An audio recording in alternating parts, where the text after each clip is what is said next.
There's a moment when you realize the world isn't what you thought it was. When you discover that beneath every polite conversation, every friendly smile, every seemingly innocent interaction, there's a hidden layer of psychology so powerful that most people spend their entire lives being controlled by it without ever knowing it exists. You've felt it before. That strange sensation when someone says one thing, but you know they mean something else entirely. When you walk away from a conversation feeling manipulated, but can't quite put your finger on how. When certain people seem to effortlessly get what they want, while others struggle for scraps of attention and respect. What if I told you that everything you've been taught about human psychology is surface level? That therapists, counselors, and self-help gurus only give you the sanitized version because the real techniques are too dangerous for public consumption? That there are 7 specific mind hacks so effective, so ethically questionable, that no licensed psychologist will ever teach them to you? These aren't the feel-good strategies you'll find in psychology textbooks. These aren't the communication tips your therapist suggests during sessions. These are the dark arts of human influence, the psychological weapons that shape empires, control masses, and bend reality to the will of those who understand them. I've spent years studying the forbidden side of psychology. Not the version they teach in universities, but the raw, unfiltered truth about how human minds actually work. The techniques used by cult leaders, master manipulators, and those who seem to possess an almost supernatural ability to control others. And today, I'm going to share 7 of the most powerful ones with you. But before we dive in, understand this. Knowledge is neutral, but application isn't. These techniques can be used to protect yourself from manipulation or to gain advantage in situations where conventional methods fail. They can help you recognize when someone is using them against you. But they can also destroy relationships, corrupt your character, and turn you into someone you might not recognize. The choice of how you use this information is entirely yours. I'm simply pulling back the curtain on what already exists.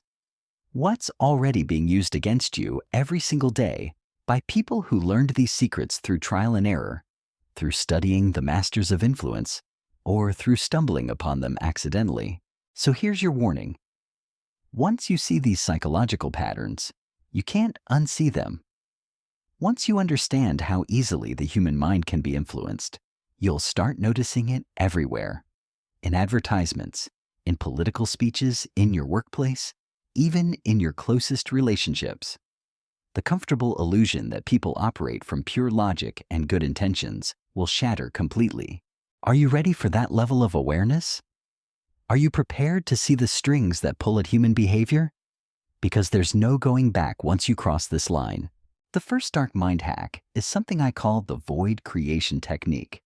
Most people try to fill empty spaces in conversations, in relationships, in social situations. They rush to explain themselves, to provide comfort, to smooth over awkward moments. They believe silence is something to be feared, that gaps in interaction signal failure or discomfort.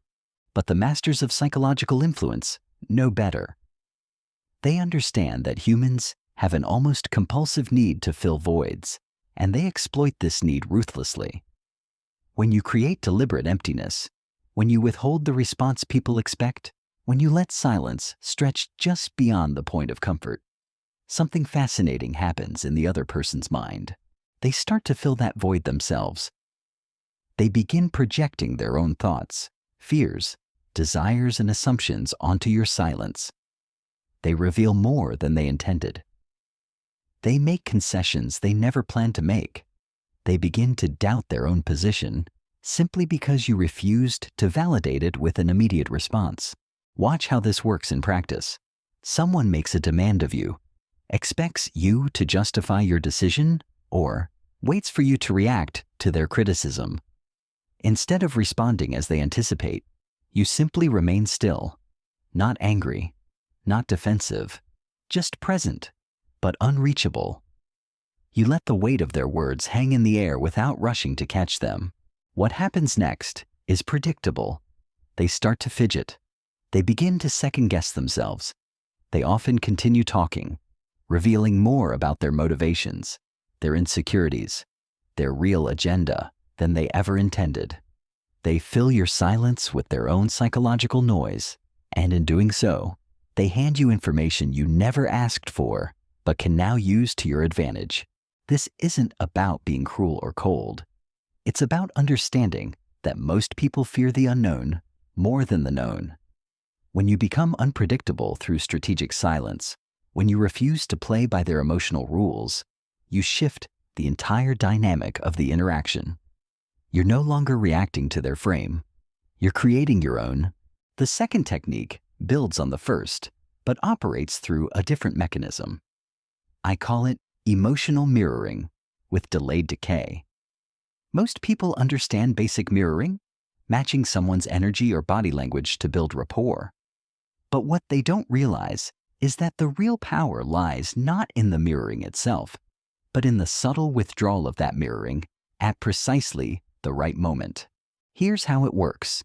You begin by perfectly matching someone's emotional state, their energy level, their pace of speech. You make them feel understood, validated, connected. This creates a psychological bond, a sense of similarity that humans find irresistibly attractive.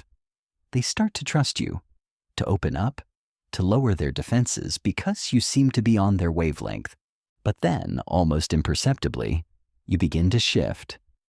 Not dramatically, not obviously, but with the precision of a surgeon making an incision. You slow your speech while theirs remains fast.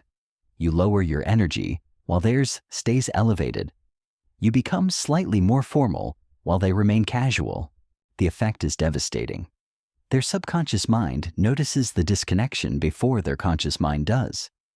They begin to feel unsettled, confused, slightly rejected without knowing why. They start working harder to reconnect with you, to regain that feeling of rapport they just lost. They become more compliant, more eager to please, more willing to give you what you want, just to feel that connection again. This technique exploits one of the deepest human drives, the need for social acceptance and connection. When you give someone a taste of perfect understanding and then gradually withdraw it, they'll chase that feeling like an addiction. They'll modify their behavior, their positions, even their beliefs in an attempt to recapture what they think they've lost. The third hack ventures into even darker territory. It's called Selective Vulnerability Manipulation, and it's perhaps the most ethically questionable technique on this list. Most people believe that vulnerability builds trust and connection. They think that sharing personal struggles or admitting weaknesses creates intimacy and rapport. This is true, but only on the surface. The real masters understand that vulnerability isn't just about sharing. It's about controlling what you share, when you share it, and how much power that sharing gives you over the other person's emotions.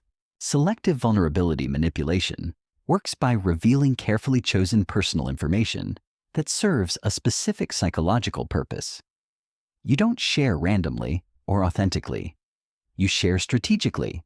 You reveal struggles that make you seem relatable but not weak, flaws that appear endearing rather than concerning, fears that invite protection rather than judgment. But here's the manipulation. While you're sharing these calculated vulnerabilities, you're also creating an environment where the other person feels compelled to reciprocate. They feel obligated to match your level of openness, to prove they're equally trustworthy, equally willing to be vulnerable. The difference is that their vulnerability is real and unplanned, while yours is manufactured and strategic. They give you genuine ammunition, real insights into their psychology, actual leverage over their emotions.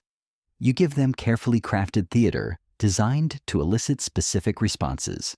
This creates a profound power imbalance disguised as mutual intimacy. They think you're both being equally open and honest, but you're actually collecting intelligence while revealing only what serves your purposes.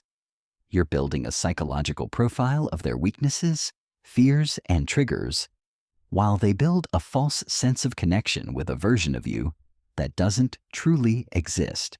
The fourth technique requires even more sophistication. I call it cognitive load overwhelm, and it exploits the fact that human decision-making ability deteriorates rapidly when the mind is processing too much information simultaneously. Most people try to convince others through logical argument, emotional appeal, or social pressure. They present their case clearly and hope for the best. But psychological masters understand that clarity isn't always your friend. Sometimes confusion serves you better than comprehension. When you want someone to make a decision that benefits you, you don't make it easy for them to think clearly about it. Instead, you flood their cognitive processing capacity with complexity, options, time pressure, and emotional intensity. You give them more information than they can properly analyze, more choices than they can reasonably evaluate, more factors than they can hold in their working memory simultaneously. Under this cognitive load, people default to mental shortcuts, emotional reasoning, and social cues rather than careful analysis. They look for ways to reduce the complexity, and if you position yourself as the guide who can simplify their confusion, they'll follow your recommendations without proper scrutiny. This technique is used constantly in sales, politics, and negotiation. The overwhelming contract with dozens of clauses. The presentation with too many statistics to verify. The deadline that prevents careful consideration. The emotional intensity that clouds rational judgment. You're not lying to them. You're not withholding crucial information. You're simply presenting accurate information in a way that makes it impossible for them to process effectively. Their poor decision isn't the result of deception. It's the result of cognitive overload that you deliberately created and then offered to resolve. But we're just getting started. These first 4 techniques are powerful, but they're nothing compared to what comes next. The remaining 3 mind hacks operate at an even deeper level of psychological influence. They target not just behavior or decisions, but identity itself.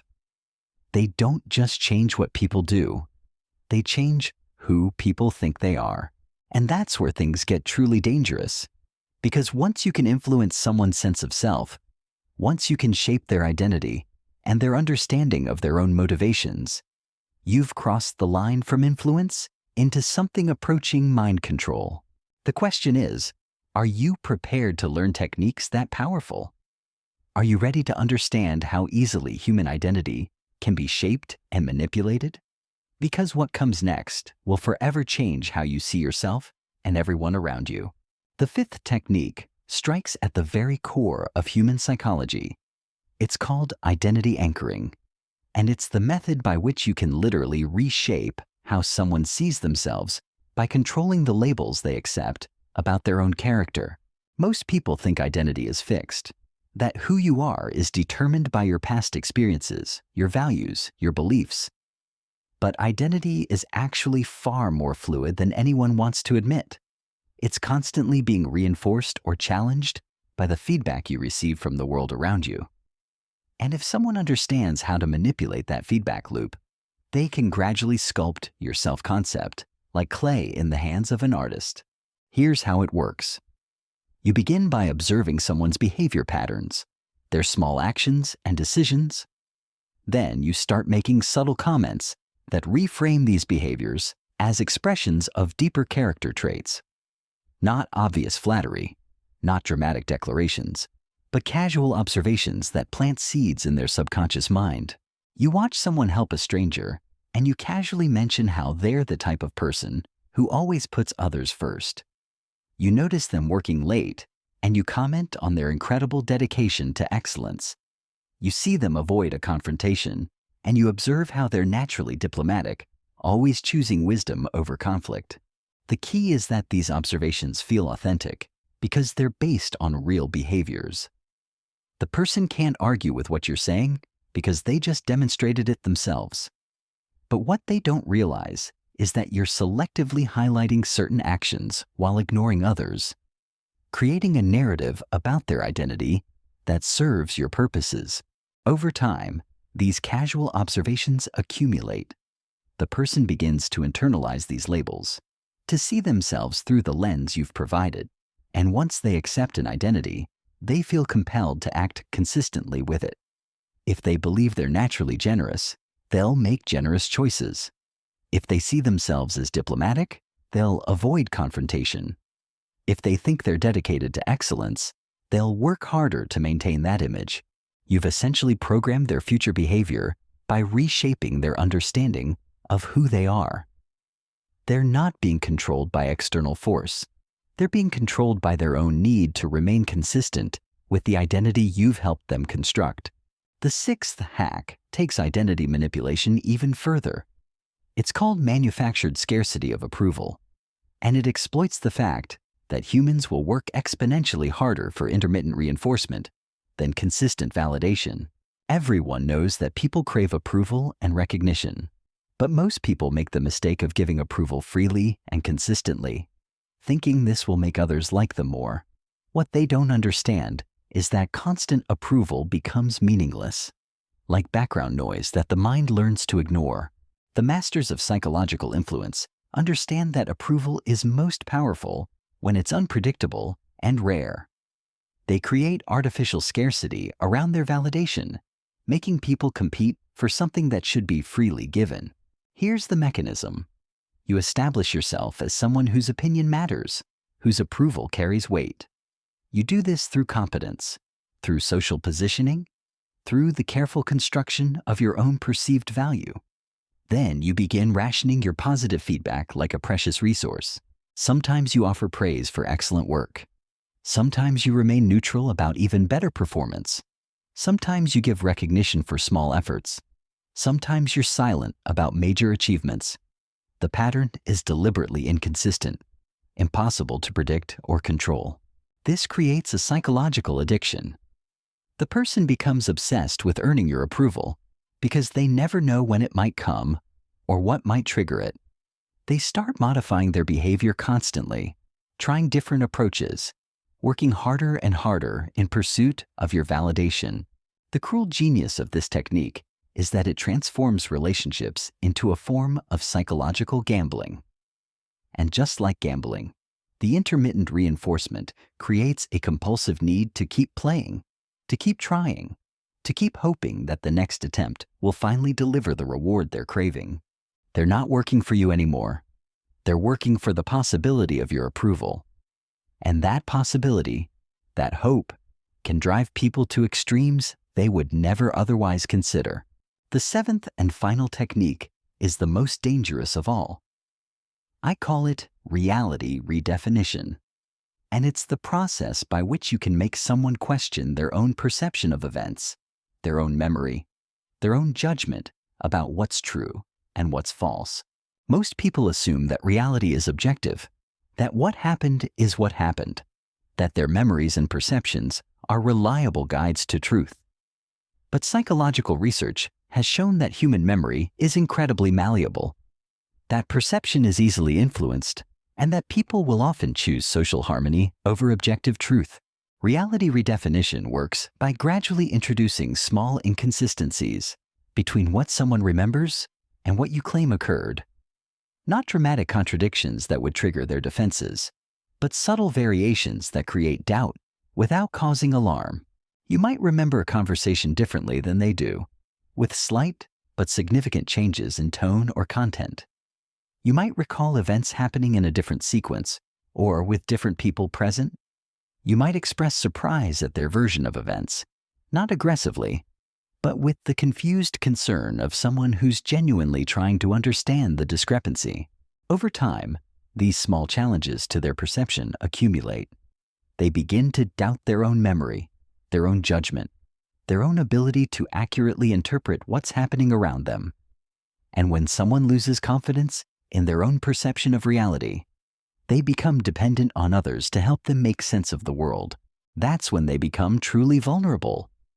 When they can no longer trust their own mind to distinguish truth from fiction, they'll accept your version of events simply because they need someone to provide certainty in a world that's become confusing and unreliable.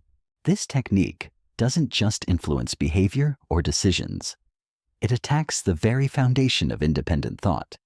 It creates psychological dependency by undermining the person's ability to trust their own cognitive processes. Now you know all 7 techniques. The void creation technique that exploits people's need to fill silence. Emotional mirroring with delayed decay that creates addiction to connection. Selective vulnerability, manipulation that weaponizes intimacy. Cognitive load overwhelm that prevents clear thinking. Identity anchoring that reshapes self-concept. Manufactured scarcity of approval that creates psychological addiction. And reality redefinition that undermines independent judgment. These are the tools that shape human behavior at the deepest level. They're being used against you right now in ways you're only beginning to recognize. Every advertisement, every political campaign, every charismatic leader, every toxic relationship contains elements of these techniques. The question isn't whether you'll encounter these methods. The question is whether you'll recognize them when you do. Whether you'll understand what's happening to your mind and your decisions. Whether you'll choose to protect yourself or to wield these weapons yourself. Because now you face a choice. You can pretend you never learned this information, try to forget what you've discovered about human psychology, attempt to return to the comfortable illusion that people are generally honest and straightforward in their interactions, or you can accept the responsibility that comes with this knowledge. You can use it to recognize manipulation when it's directed at you. You can understand why certain people seem to have such power over others. You can protect yourself and those you care about from psychological predators who use these techniques without conscience. The world hasn't changed because you watched this video, but your ability to see it clearly has been transformed forever, and that makes all the difference between being controlled and being free.